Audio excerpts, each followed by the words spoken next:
قبولیت کرنا یعنی کہ دل سے تسلیم کر لینا، مان لینا. یہ نہیں کہ منہ سے تو کہہ دیا ہم نے لا الہ الا اللہ محمد رسول اللہ، یہ تو کوئی بھی پڑھ لے گا.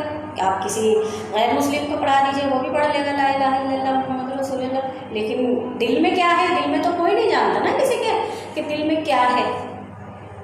تو سب سے پہلی بات کیا ہوئی؟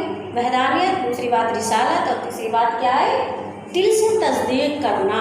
دل سے ہمیں یہ ماننا کہ ہاں اللہ ایک ہے، حضرت محمد صلی اللہ علیہ وسلم اللہ کے رسول ہیں، اور یہ ہم دل سے اس کو تسلیم کرتے ہیں، مانتے ہیں، ایکسیپٹ کرتے ہیں، اقرار کرتے ہیں اور یقین کے ساتھ عمل کریں.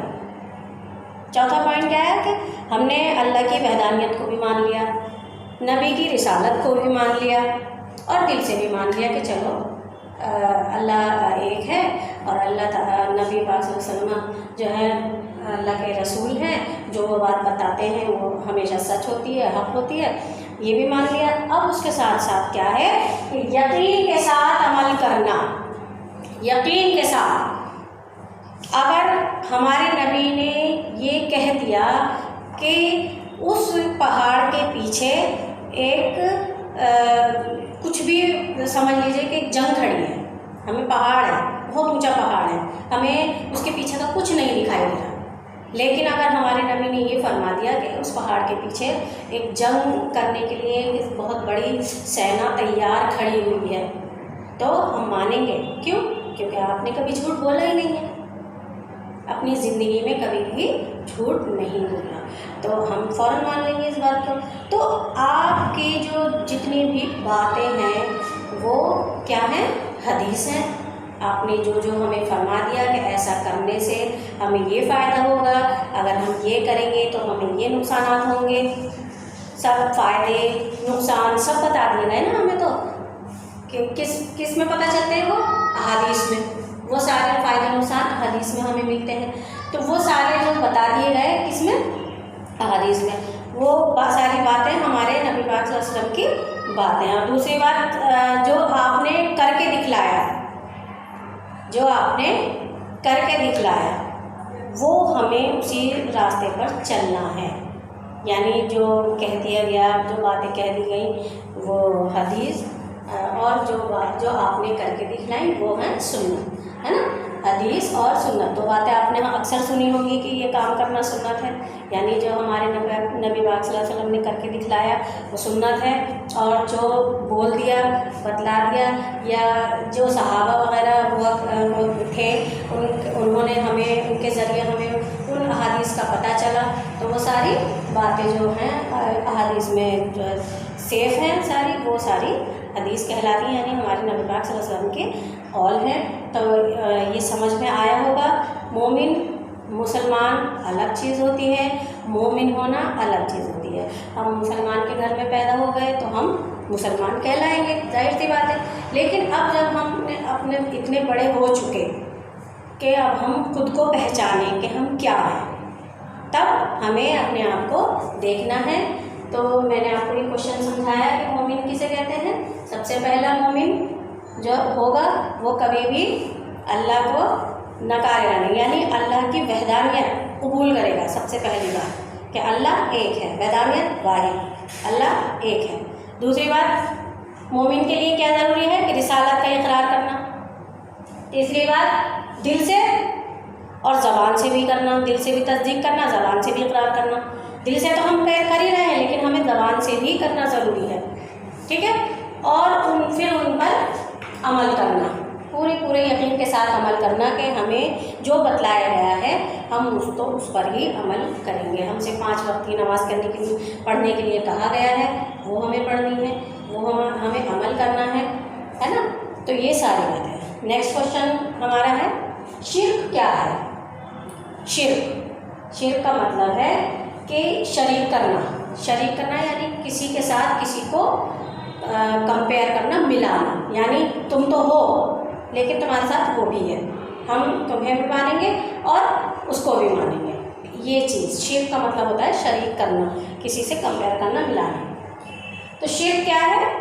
اللہ کے ساتھ کسی اور کو قادر، معبود اور پرستش کے لائق سمجھنا شرک کہلاتا ہے۔ اللہ کے ساتھ اللہ کی عبادت ہم کر رہے ہیں، سب کچھ کر رہے ہیں، اللہ کی عبادت بھی کر رہے ہیں اور ہم تہجد پڑھ رہے ہیں اور ہم نے تمام جتنی بھی نوافل ہیں، تمام جتنی بھی نمازیں ہیں، ہم نے سب ہم پڑھ بھی رہے ہیں، لیکن اس کے ساتھ ساتھ ہم کیا شرک کر رہے ہیں؟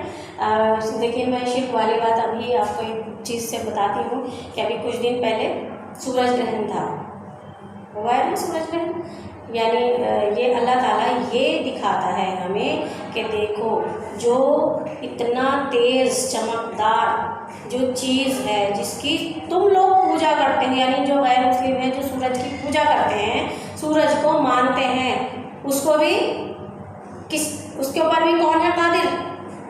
اللہ تعالیٰ۔ یعنی اللہ تعالیٰ جو ہے وہ ان کو بھی، یہ ان لوگوں کے لیے سبق ہے کہ جو ان کی عبادت کرتے ہیں، جو ان کی پوجا کرتے ہیں، ان لوگوں کے لیے سبق ہے کہ دیکھو یہ کچھ نہیں ہے، یہ کچھ بھی نہیں ہے، اگر میں چاہوں تو پوری دنیا ایک پل نہیں لگے گا ختم ہو جائے گی، نیست و نابود ہو جائے گی، ختم ہو جائے گی۔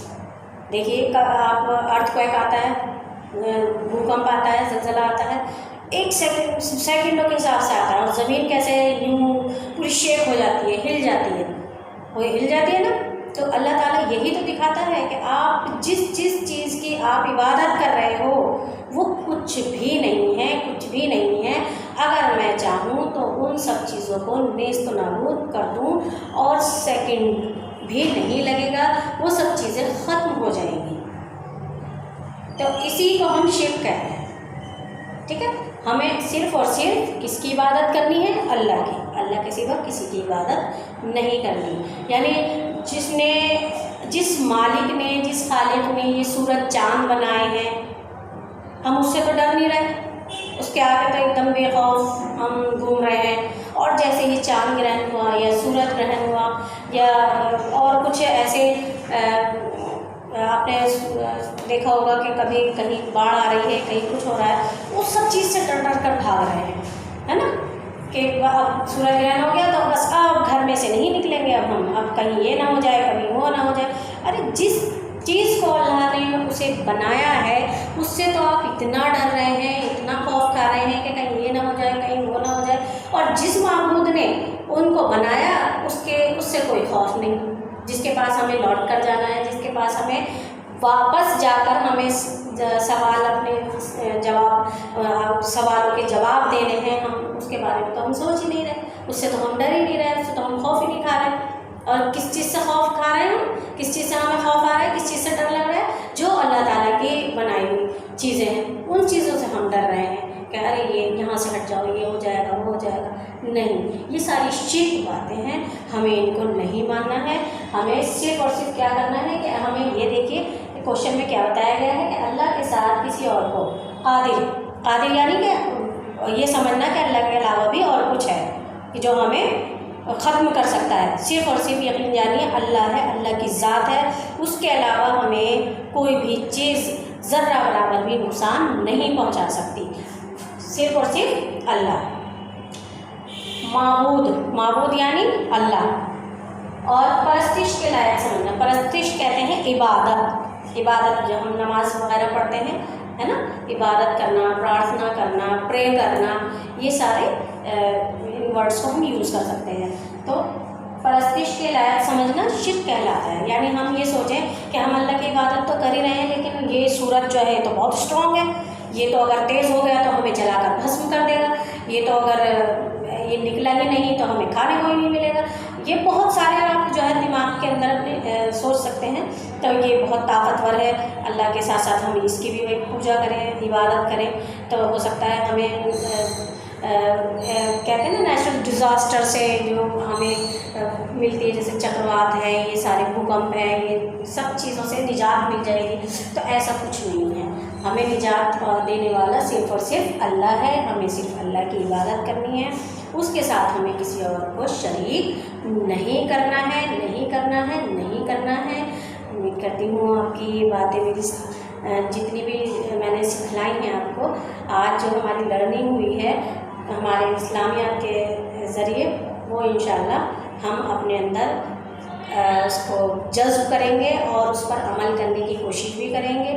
اور دوسری بات، اس کو بہت اچھے ایک دم صاف طور پر اپنی آپ کاپی میں لکھیے. کون سی کاپی میں لکھنا ہے اس کو؟ آپ کو اسلامیات کی کاپی میں، جو آپ کو ملی ہے نا موٹی لائنس کی کاپی ہوگی، اردو کی ہمیشہ ملتی ہے، تو اس کاپی میں آپ کو یہ کر لینا ہے.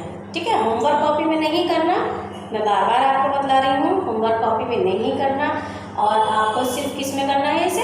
اسلامیات کی کاپی میں. اوکے، امید کرتی ہوں سمجھ میں آیا ہوگا. ابھی بھی کچھ رہ گیا ہو سمجھنے سے یا میرے سمجھانے سے کچھ چوک ہو گئی ہو تو آپ اس کے بارے میں مجھ سے پوچھ سکتے ہیں. اللہ حافظ.